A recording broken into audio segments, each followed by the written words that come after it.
Beltone Hearing Aid Center presents The Drive. Ready, fight! The Drive. Elmore deep, left side three is good! From 30 feet, John Elmore! The Drive with Paul Swann. Welcome in. It's the Tuesday, September 11th edition of The Drive here on ESPN 94.1 FM and AM 930. Coming up this hour, we're going to hear from comments. We got Doc Holliday's presser from earlier this afternoon.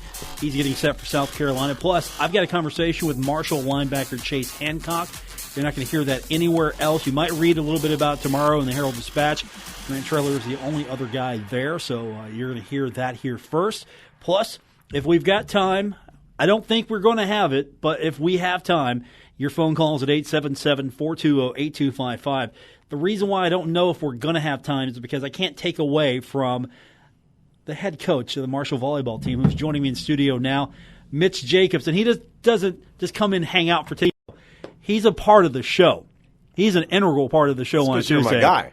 It's because you're my guy. I mean, I come out to hang out with you. You say, hey, put the headphones on. You're doing the show. I'm chatting. You're chatting. Well, you're sports ready, though. You're not just a volleyball coach. You actually follow sports. Well, I think we all are. You're not myopic. When you're in athletics, you mostly follow sports. You know, I mean, John Mercer could stop by my office and we could end up talking about 4 different sports, you know, and never hit tennis or volleyball even for a second other than say, how's your kids doing? How's the team doing? How's Cassie Mercer doing down there at Virginia? Things like that. So Mercer's my other go-to guy, by the way. Hey, he's great. And if you knew that, I can just dial him up. Hey, I heard he was quite the hooper. Really? I heard he was quite the basketball player. So good, that must, tennis, basketball must be a good athlete. He'll be on the show coming up in a few weeks. The Steelers are playing the Bengals on October 14th, so that rivalry. That's your yearly get-together? Well, it's one of them. It's a rivalry between me and him.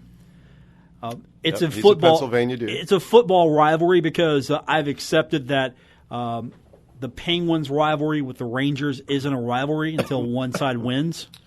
That's a good point. Yeah, and and then we carry the Pittsburgh Pirates. That's for him. You know, it's like Blackhawks, Detroit. Yeah. Detroit didn't think of them as a rival for a while.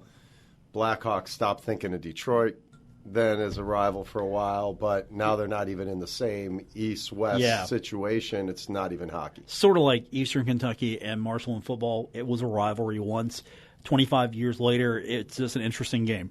Right. Good buddy of mine, man. His son, tight end, caught a couple good passes on the weekend for EKU, so I can give a shout-out to Behrman. Jackson Behrman had a couple nice catches. Okay. As long as we win that game, I'll give the shout-out. As long as Marshall wins that game. Heck yeah, I'm not giving any shout-outs to somebody if they knock us off. Speaking of shout-outs, we got to give you the shout-out because you went up to the Bama Bash.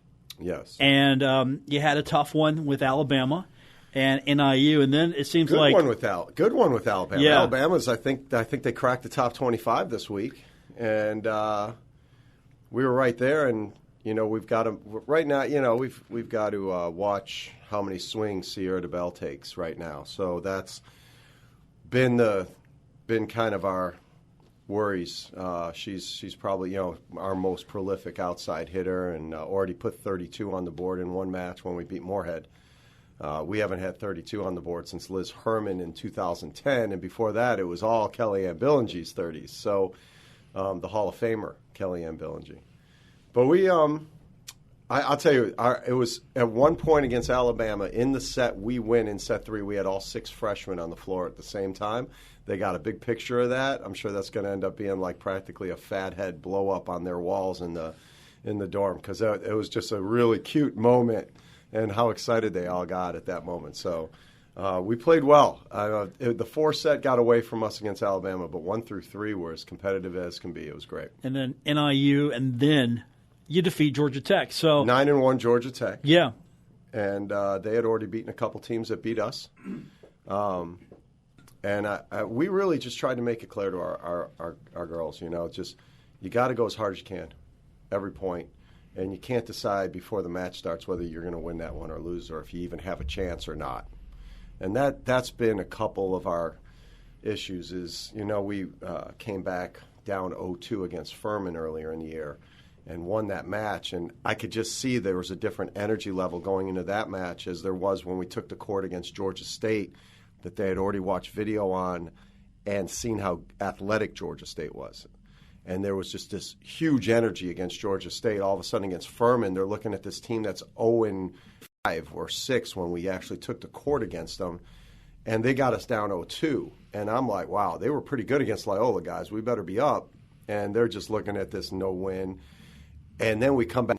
Well, since that loss, Furman hasn't lost. They've ran off 5 in a row since that game. So you could see that they were good. They just played really good teams before. That's why this early season, Georgia Tech was the biggest one. Ohio, another big win. Those are 2 teams that have played a lot of good competition and have wins. So that's why you can really judge yourself on if you're able to beat a good team by those 2 wins. So you take that now. You're back on the road. You're on the road a lot.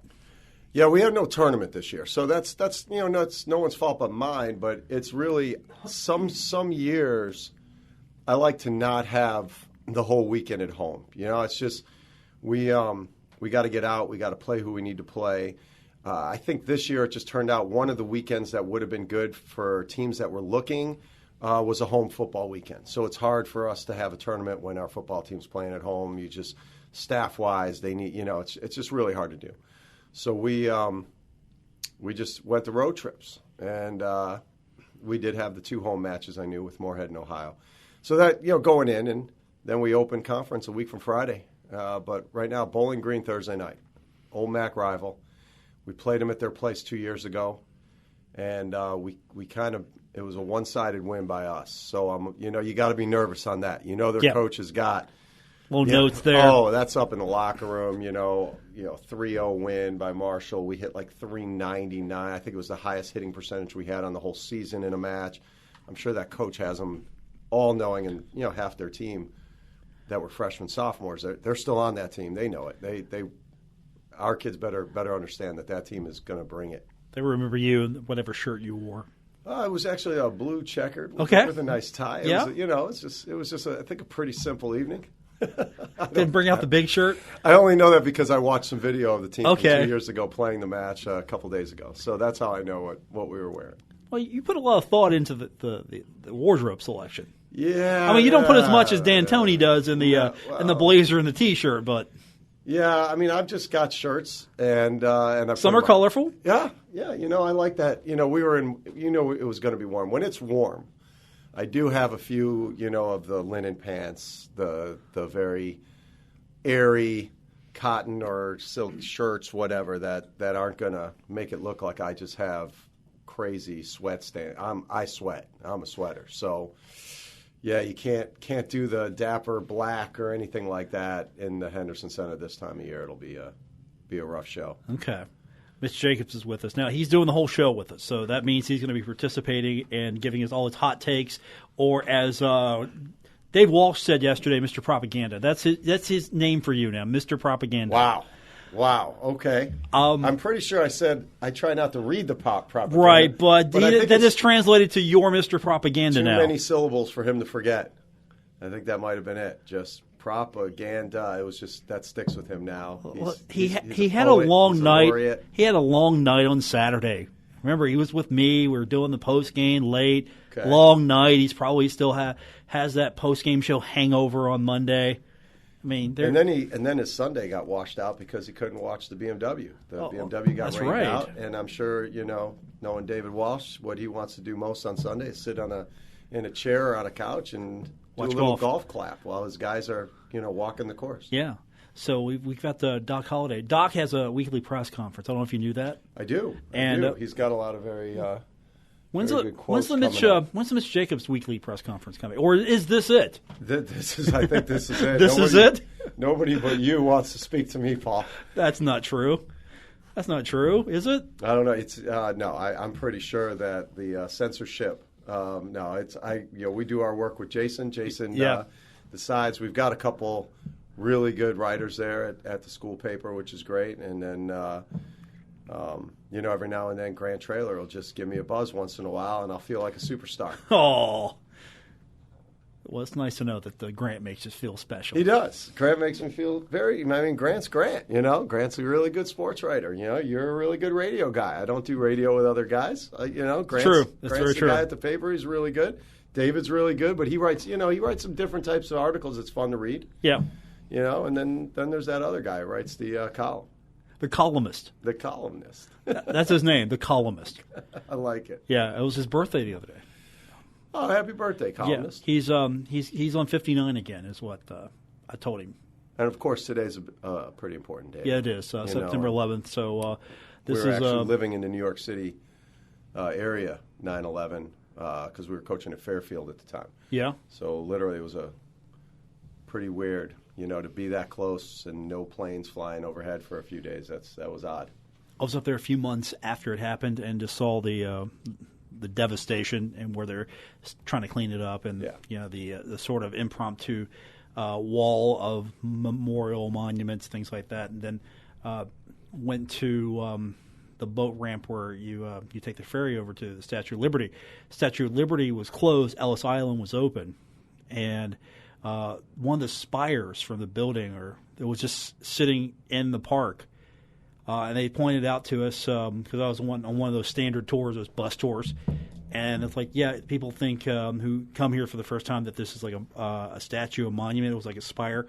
No, this just fell here from the buildings coming down, and they just left it there at the time. I don't know if it's still there, but because of that, Statue of Liberty was closed, but Ellis Island was open, so got to do that. But still, I think the thing that rang clearest for us, one of our players at Fairfield who had graduated the year before, married a naval aviator. His dad worked in the towers. Okay. So just 2 days later, we loaded up a van with all the returning players that were close with Jen, and Derek, her and Derek had already been married that summer, and we went over to New York. And she texted me this morning. We texted, and she said, "I'll never forget when you brought some of my teammates over, because there's nothing that made more, it just made her feel like, how loved during this time that they had no, who knew yet? They had no, still had no idea. Are we going to hear from him at some point? Is he going to be somebody who survived?" Right. So it was just, what a time in American history. Yeah. We're going to come back and we're going to talk a little bit about Doc Holliday. His press conference was earlier this afternoon, getting set for South Carolina if the weather permits. We'll find out if they're going to play some football later on, but we've got Doc's presser. He's getting ready for the game as if we are going to see football action on Saturday, and we'll tell you more about it when we continue on this edition of The Drive.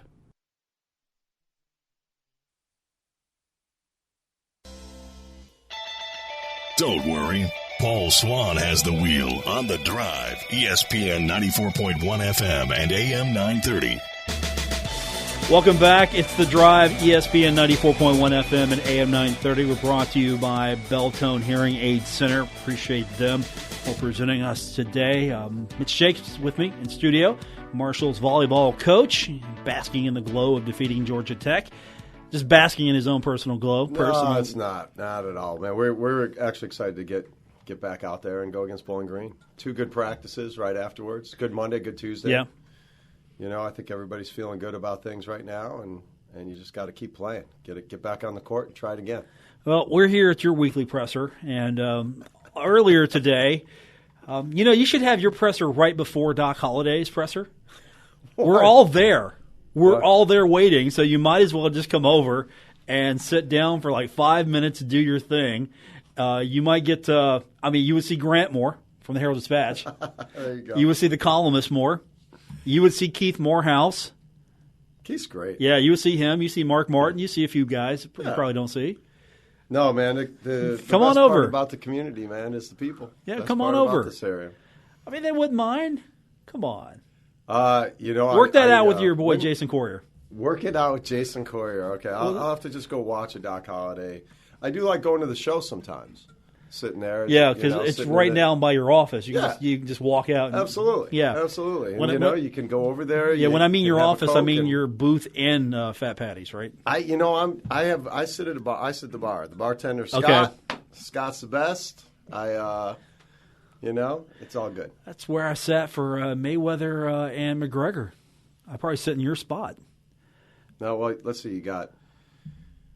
Usually you got O'Malley and Scott Morehouse and Aaron Goebel, and then my staff is there almost every day. I order in. I pick up the phone. Right. It's like, hey, it's Steve, Fat Patty's. What What can I get for you? It's Mitch. Send me the usual. Yep, pretty much. I got two sandwiches. He goes, which one you want? And that's it. I just take it back and get back to the office and get the job because there's not enough time for the amount of video, the amount of work we've got to do, the amount of breakdown, everything we do in the gym for us, everything that our opponents have done. Yeah, because you're getting ready for multiple opponents, not just one. Yeah, well, it's even, once we get into, and we're only doing about, 25% to 30% of the work per these opponents as we'll do for conference opponents because, you'll have one or two each week, and then you really have to do more. So you got to delve just deeper into it, look at a little bit more stuff. So it is a full week's work, and then if you're, when you're at the office, everybody's needing something. So you gotta, you gotta get in there before people get in there. You gotta try to, sometimes you stay after everybody's gone because you can get more work done from 4 to 7:30 in the morning than you can get done from 9 o'clock to 5 o'clock every day. Okay.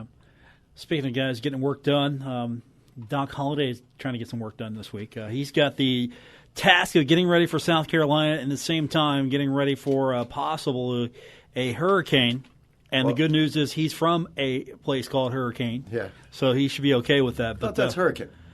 Hurricane. But didn't they I thought I heard something that they canceled the West Virginia game? They have.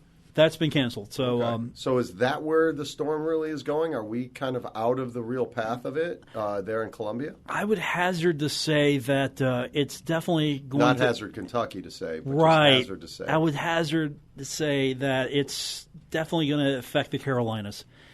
Just if Columbia might be a safer place, the travel will still have to be an issue for a lot of people, and it just depends what the situation is. I'm sure they're going to make a decision sooner than later. When they go and they play, let's just wish them all the best of health, man. That's for sure. So Doc Holliday is getting ready for South Carolina this week, and as Doc always does during his pressers, here's his opening statement, starting out with naming his captains. Our captains this week offensively is Brady and Obi. It'll be a first time for Obi and Malik Gant and Chase Hancock on defense. And as you know, every time you go on the road like that, and we've played pretty well on the road lately, is you got to take your leadership and your toughness and going in the environment we're going to go into. I've been in that environment a couple of times, and it's a great environment. It's a fun environment, but you got to make sure you got great leadership and toughness when you walk into a place like that and get ready to go play. So it'll be a great challenge for us. I mean, anytime you get a team from the SEC that wins 9 games and wins their bowl game, they got good players, and this team's no different. Bentley, the quarterback's a 3-year starter now. He's tremendous. Samuel, some people think he's one of the top receivers in the league, and they've got a good player at about every position. So we're excited about it. Kids are looking forward to it, and we just got to have a great week. So he's preparing. He's getting ready for South Carolina. And the weather is the situation this week for a lot of college football programs, and it's going to be the story. It's the story for West Virginia, North Carolina. It's going to be a story for high schools across the tri-state. There are a few programs that are moving their games to Thursday. I don't have the full list, but I know a couple of teams locally have done so. The Wayne game has been moved. I believe the Tulsa game has been moved to Thursday. Yeah, so a lot of programs are moving their games to Thursday. So Doc was asked about how you go about getting ready for this week with this weather situation. Yeah, you just can't. We just go. I mean, as far as we're concerned, we're playing. And today will be a normal Tuesday, and until they tell us otherwise, we just go full speed ahead and go. So right now we're going as we're playing. So South Carolina, they last week played Georgia. Wasn't pretty. And one thing that South Carolina really didn't do is they didn't run much against Georgia. And that's not South Carolina football. So one of the questions that was asked of Doc was, did he expect South Carolina to run more on Marshall? And here's what Doc had to say. You watch that Georgia team, I mean, there's nobody runs the ball against Georgia, whether it's South Carolina. And South Carolina was a little different in that game, as you mentioned, because I think they threw it 40-some times. They had almost 40 plays, 40-plus plays in the first half against Georgia, which is a little unusual. And they tried to win some empty stuff, came out and did some things a little different, tried to throw it around a little bit. But they're like I say, they're an excellent team, and they can They got good backs. They got a good offensive line. The quarterback's a veteran, so they can do a lot of things. So they've got a veteran quarterback. They're definitely going to probably be a little bit more productive. Georgia shuts down everybody. Well, according to Doc, they can do a lot of things. That is fair. They can do a lot of things. They should be able to do a lot of things. They're an SEC program. You've done this before, haven't you? I have. You have. You've done this before. Now, one of the questions that Doc was asked, I mean, he's talking about how good that their quarterback is. Marshall's got a quarterback, freshman, redshirt freshman, Isaiah Green, and 2 games in, he's been pretty productive, right? Well, what's your take on him? I think he's performed. He's only had 1 interception, and I don't think that was on him. And Doc had mentioned this earlier, and you're going to hear that again later, that he sort of had a little Cato in him. And that's a heck of a compliment. That's a good comparison. Yeah, as a player, that's a heck of a compliment. It's a real good compliment. I did read one thing from I read the one thing from I think the columnist about how our offensive line has a few holding penalties, and then I read the thing in 2 games. Is that really an outrageous number of holding penalties we've had? I don't get it. I mean, I feel like you can call a hold almost on every play, and it's really an official who's going to call it or not. You know, they say that all the time. Right? You could probably call a hold on almost every play, right? I've explained that to. But I mean, like for example, if I'm watching a football game and I'm explaining that to. What was it, 4 maybe or 5 in 2 full games? First 2 games too, right? First 2 games. It's so subjective. That's the one call that officials can call every time. Yeah. Because there's a lot of holding going on down there, right? Right, but they say, like, if you hold them inside, it's okay. If you get outside the shoulder, then you're going to get busted or however that goes. But sometimes don't you have to go, you know what, I have to grab this guy because he's about to just blindside our quarterback. Like, I mean, there is a couple of those, too, where you see a guy just tackle somebody because they're like, no, this is going to be really bad. Protect the quarterback at all costs. I mean, why not, right? But protect him. You know, if we've had a good lead in the first game. We had this game pretty well. So, I mean, if one of those holding penalties comes late on something like that, to me is just, I don't know what the coaches are looking at. I don't know how they grade that out. Is there a level of hold, or do they look at it and go, that one's on the official? How's that work? I think it's just a subjective call. It really is. It's a subjective call at times because I believe truly that there's holding everywhere you turn. It's just how blatant is the holding? How bad is it? Gotcha. But to your point, I like that you got to protect the quarterback. If the quarterback is your friend, because we've seen quarterbacks who have maybe not played nice with the guys up front protecting him, being a leader, taking care of them as they're taking care of him, and you've got a redshirt freshman, Isaiah Green. His line, they seem confident in him now. Doc Holliday was asked, "Hey, how confident are you in Isaiah now? This is your 2nd game with him." And here's what Doc had to say as far as him. I mentioned early on prior to the Miami game, I said he's got a little Cato in him. He's overcome a lot of adversity in his life, and walking into arenas like that doesn't really bother him a whole lot. So that's a good thing, and he doesn't seem like he gets rattled a lot, which is good. He's just had the 1 turnover in the last 2 games, and that wasn't really on him. But that's, for the most part, he's taking care of the ball, and it'll be exciting to watch him walk in there. And I guarantee he'll have a smile on his face, and hopefully he has one after the game. Hopefully he has one on his face after the game. There'll be a lot of people. If Isaiah Green's smiling after the game, there's going to be a lot of people smiling after the game in Huntington. I think he's got enough swagger to be confident to go down there. I mean, this will be his 3rd game. He's got his pick of wide receivers, get that running game going. Yeah, he's going to be all right. I think you got to be the guy. It's probably not the last. It's probably not the first time he's been the guy, right? I mean, you don't become a college quarterback without being the guy in high school at some point. I think everybody who's recruited is the guy at some point. Oh yeah, everybody. I mean, you might have the guys that just come in and they want to play. They know their role. Walk-ons maybe, or even just guys who are good enough to play, but maybe didn't get the attention, the accolades. But you want those guys on your team because every time they're on the field or on the court, they're going to play. They're going to work hard, and you want that. as a coach, right? You want 100%. Yeah, 100%. Are you looking for superstars or hard workers? A little both. But both? There's definitely something special about the under-recruited kid who works, harder than the higher recruited kids every day, and shows them that talent, can get outworked when any day. And that's a big deal for, I think, as any coach. You want those guys, showing how good they can become. Now, one thing if you're Marshall, you got to be pretty happy about right now is the fact that run defense has been pretty solid. Not too many big. I think that's fair. Miami really couldn't run on Marshall. EKU came in after beating Moorhead. They had over 404 rushing yards. So it doesn't matter. It's Moorhead. They still had a tendency, at least they showed in that game, if they wanted to run it. They couldn't really run. Our defense is tight. Defense is keeping teams about 3 and under. That's pretty good. Pretty tough. That's really tough. And so it was asked of Doc about his run defense, and is that a goal? Just keeping teams the 3 and under. And here's what Doc had to say.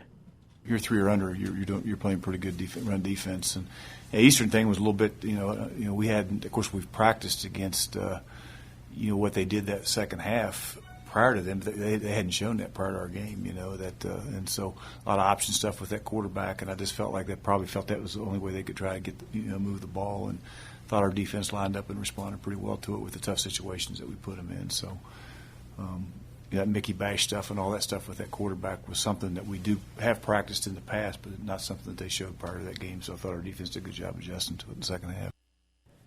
So 3 and under, that's a pretty good stat there. And the follow-up question was asked of Doc, well, what makes this run defense so solid? And here's what Doc had to say.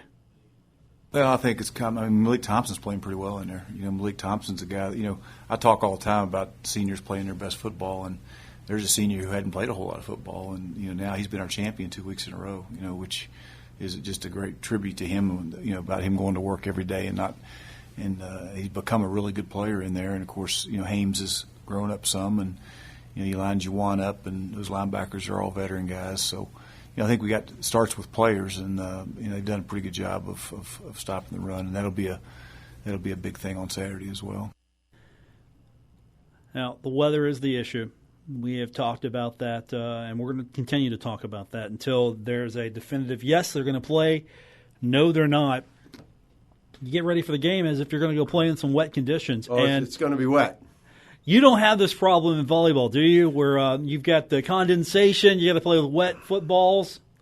No, the biggest problem is, obviously we're diving on the floor a lot. So right. It's got to be, the floor's got Sweat. to be dried. The floor's got to be dry a lot. But we don't have to worry about, the downpour. No. Or whether or not it's 40, 50 mile an hour winds, or, obviously if the conditions that they're going to be playing in, if they're playing, is going to be a conditions where, throwing the football is probably going to be a little difficult. Doc's got to worry about those conditions, and he was asked about, hey, preparations for wet weather, and here's what Doc said that they do every week. We have wet ball drills regardless, and so we did that last Wednesday. Had somewhat wet balls Saturday night there, so that may help a little bit. But we will do that again on Wednesday, and as we always do. So do you do that? Do you throw the balls out there and just hose them down? And no, of course not. You don't do that? But it is one of the things you do try to do is not get a dry ball sometimes when you're the serving team, because you're supposed to have a 3-ball rotation, so you're always putting a dry ball into play. But if you're serving a wet ball, it does make it harder to pass the other side of the net. So if you get caught like rubbing the ball on your shirt, making it wet, you could get a card. So. But that's been a tactic for years. But no, we also never play where the rain might be coming down sideways in 40 mile an hour to 60 mile an hour gusts. Okay. So that's I fair. think Doc's job's a little harder than what we'll ever have to deal with. That is fair. Now, this is a big game for Marshall. Going into SEC country, you're playing South Carolina. It's a big venue. I don't know how the crowd's going to look because of the weather, but it's a big venue. And Doc was asked about his team's excitement of playing in such a big venue. Yeah, that South Carolina venue, I remember when they weren't winning a whole lot of games down there for a period of time, and they were still sold out every game. And you'd go in there, and it's been a long time since I've been in there. I was there once with Florida and once prior to that, or a couple times prior to that, and it didn't matter if they were 0-8 or 9-5. I mean, they showed up, and it's a loud venue, and it's a fun venue, and our kids enjoy those venues, and you should. I tell them from the time they're just little kids, they dream about playing in venues like that on national stage, on national TV, and whatever, and that's just an opportunity that they're going to have, and they're excited about it. So exciting time for the Thundering Herd going down to SEC country to take on South Carolina, weather permitting. We'll see what happens, and that's coming up this week.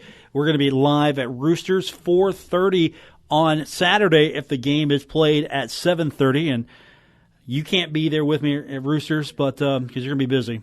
But and next time there's a road game and you're not actually coaching, okay, you can come down. I don't know when that's going to be. That's Thursdays? No, this is Saturday. Saturday. Yeah, you can't come. Oh, you're busy. We got Fridays and Sunday yeah, games usually. You're busy.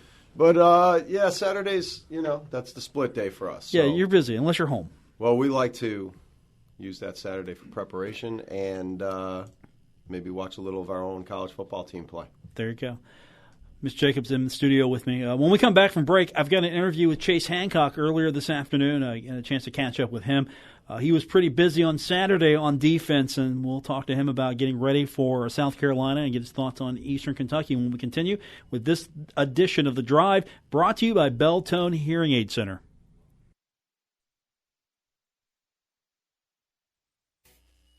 You're listening to The Drive with Paul Swann on ESPN 94.1 FM and AM 930. We're presented by Bell-Tone Hearing Aid Center. Welcome back to the September 11th edition. Paul Swann. I've been enjoying a conversation with Mitch Jacobs, who probably going to drop in at least once a week. We're going to determine what that day is, weekly, just to figure it out. We'll figure it out. We'll figure it out because some weeks I'm going to have a multitude of things, and other weeks it's just going to be all Mitch. Today is not that day where it's all Mitch. Instead, I've got Chase Hancock. And let me set this up. Get to talk to Chase on Tuesdays because of classes. He can't come to player day on Monday. So they set up a time for us to go talk to him on Tuesday. And so it was just me, and Grant Traylor was there as well. So Chase had to feel double special. Well, he got the two that mattered, right? Well, a lot of people matter. Let's not misquote. A lot of people matter. Okay. But yeah, you two are definitely, close friends. On the Mitch Jacobs makes me feel special list. What, 1 and 2? Oh man, 1 and 1A. That's a 1A/B. Depending on who wrote something or said something bad that week. Okay, fair enough. It's fluid, but it's always a high echelon. Oh, I just got knocked off of every other list in the city.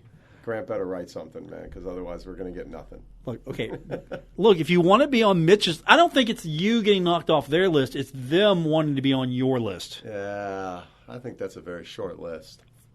And we'll work on that. It's okay, though. It's okay. Yeah.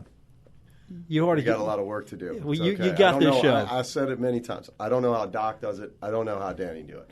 I don't know how they have so many outside responsibilities they've got to do every week and still get their jobs done the way they need to get them done. So special. All right, let's. We've got Chase Hancock. Caught up with him earlier, and he basically talked a little bit about Eastern Kentucky. Asked him about that, what kind of team they were before we really got into South Carolina. So that's how we started, with me talking to him about how tough Eastern Kentucky was. Oh, absolutely. I think they're a really good team, and as far as our playing, I think we made a lot of mistakes, and we were fortunate enough that didn't cost us the game. There may be games in the future where if we play like that, we're gonna get beat. So fortunately enough, we were able to tough that one out and win it. And at the end of the day, that's all that matters, is that we won. But there were a lot of mistakes being made, and so we're going to focus on correcting those during this week as we get ready to play South Carolina. Was it really just maybe more of a mental breakdown or excitement of the game? What was it that, because you have mistakes in football games, but it felt like it just compounded itself on special teams especially. I mean, that's the thing that you look at, if those mistakes don't happen, this game probably is a higher score. Defense is definitely not put out there in tough situations. I think it might have been I don't want to say a lack of focus. I feel like we were very focused going into the game, just mental lapses. And they just continue to build up, and it kind of, I think it shot us in the foot. And like you said, the defense had to go out there, and offense we had to rally around the offense and rally around the special teams, and we just really had to come together as a team and make sure that we got the W.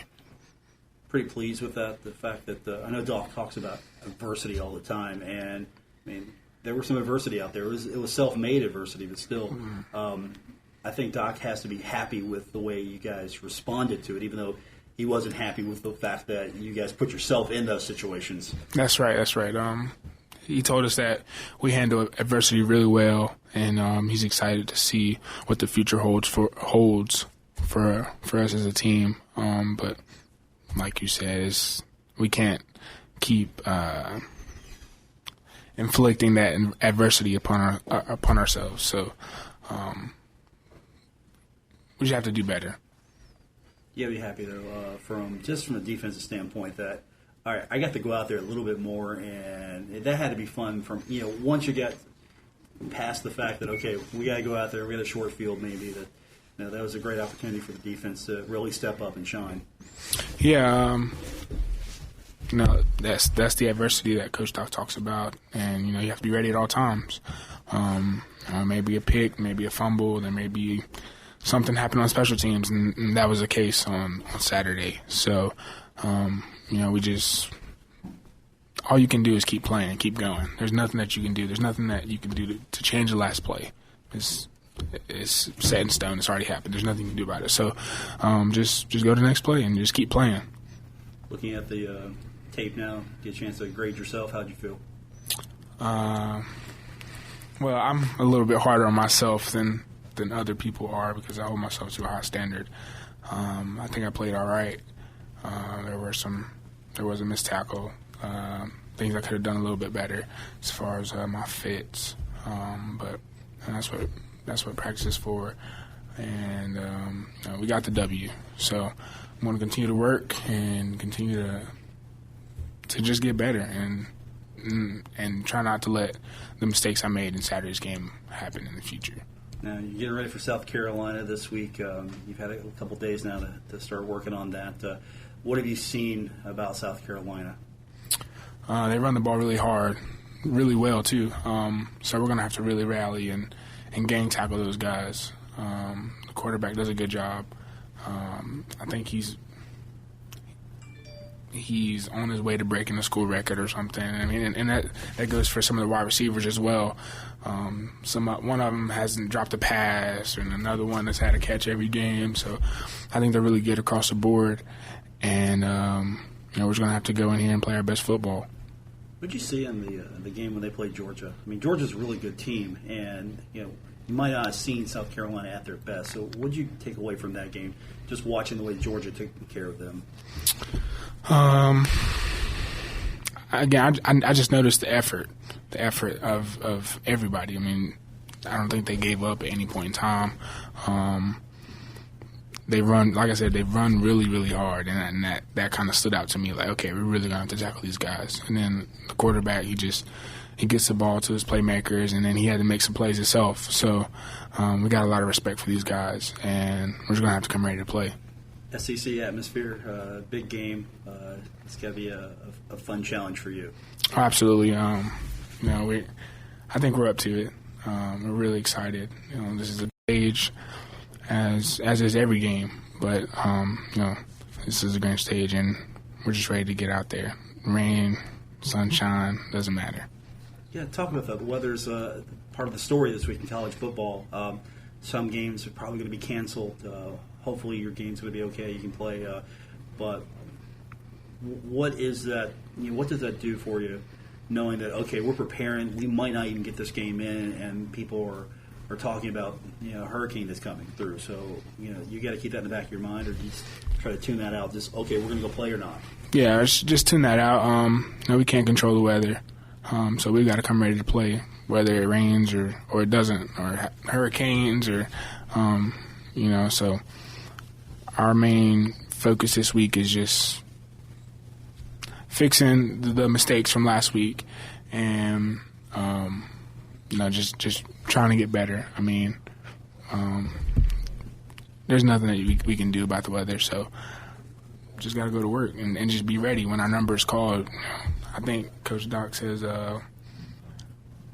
competitive excellence is doing your job when your number is called. So when they're calling you, when it's your time to step up, be ready to go play. So that's all you can do. Yeah, going back to when you were on the sideline, the Eastern Kentucky game, looking out there just watching Isaiah, or a redshirt freshman take over as quarterback. This is week 2. What do you see out there from your point of view as far as how he's improved, how he's grown from week 1 to week 2? I think he's come a long way, and I think he will only continue to get better, and I'm really excited for his future here at Marshall. I think the offense is in great hands, or whoever is at quarterback. I think we've got a great list of quarterbacks, but I'm really proud of him because when he first got here, he wasn't really playing as much, but he's shown sparks of greatness in practice. And then so for him to actually get to showcase that, I think that's big. And I just think he's going to continue to get better, really. It's going to be exciting because he has the weapons and the potential to put you guys up real quick, which makes your job easier, obviously. But still, it's got to be fun just to know that the other side of the ball, their defense is going to have such a tough time trying to stop him and what he's got as far as options. Yeah, I mean, we've got some really good guys, running back, wide receiver, tight end. I mean, we've got some tricks up our sleeve, and I'm just glad that, we've versed them in practice and stuff, but to have to face them, I mean, it's got to be exhausting, focusing in on so many different options that our offense provides. But I'm just excited. I know that the offense is well taken care of. When you look at South Carolina's run game, what is it that makes them successful? They only ran 20 times last week, which sort of surprised me. I figured they'd try and establish it against Georgia, but they only ran 20 times. But it seemed like they can see success at times. It's just not shown statistically yet.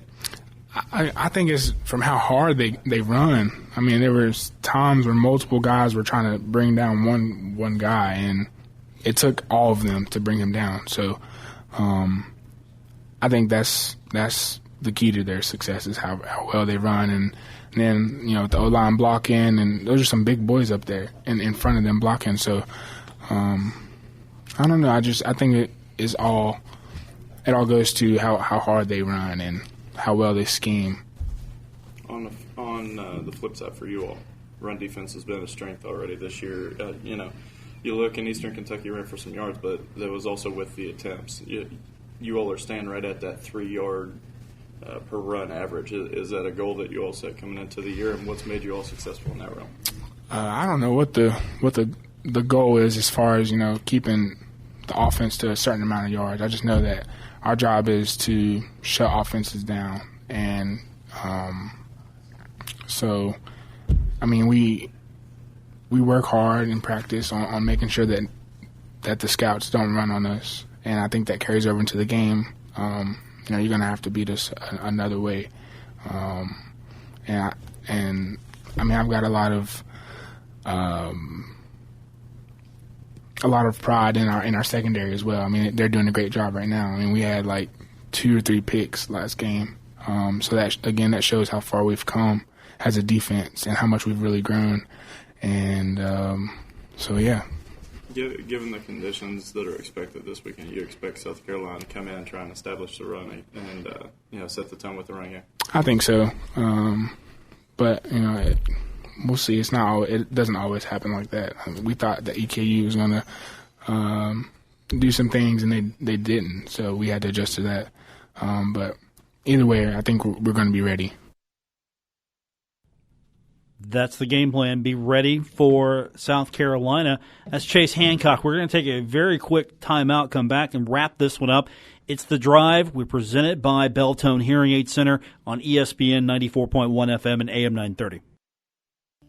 Now, back to The Drive with Paul Swann on ESPN 94.1 FM and AM 930. Quickly, we've got Class AAA, AA, and Single A ratings in the state of West Virginia. Spring Valley is tied with Huntington for 5th. Cabell Midland is tied for 8th. That's your team, right? That was your team, Mitch. Well, I'm always going to be a Coach Samus fan, man. Right, okay. I mean, that's where my boy went. That's where my boy played. My daughter, of course. Polka is 8th in AA. Let's see, where else? Here, Bluefield's number 1 in AA. The ratings are out now. Go to WVSSAC.org. But the Huntington, Spring Valley, and Cabell Midland all doing well. Those are the West Virginia high school football getting better every year, isn't it? Yeah, it's pretty good, actually. A lot of D1 kids coming out here now. Yeah, there's a lot of talent. I think there was always a talent. It's just now we actually realize it. That's great. That's great for the kids. For Mitch Jacobs, head coach of the Marshall volleyball team, hopping in, stopping in, and chatting. I'm Paul Swann. This has been The Drive. We're presented by Belltone Hearing Aid Center on ESPN 94.1 FM and AM 930. WRBC Huntington, W227BS Huntington, ESPN 94.1 FM and AM 930. Huntington Sports Station.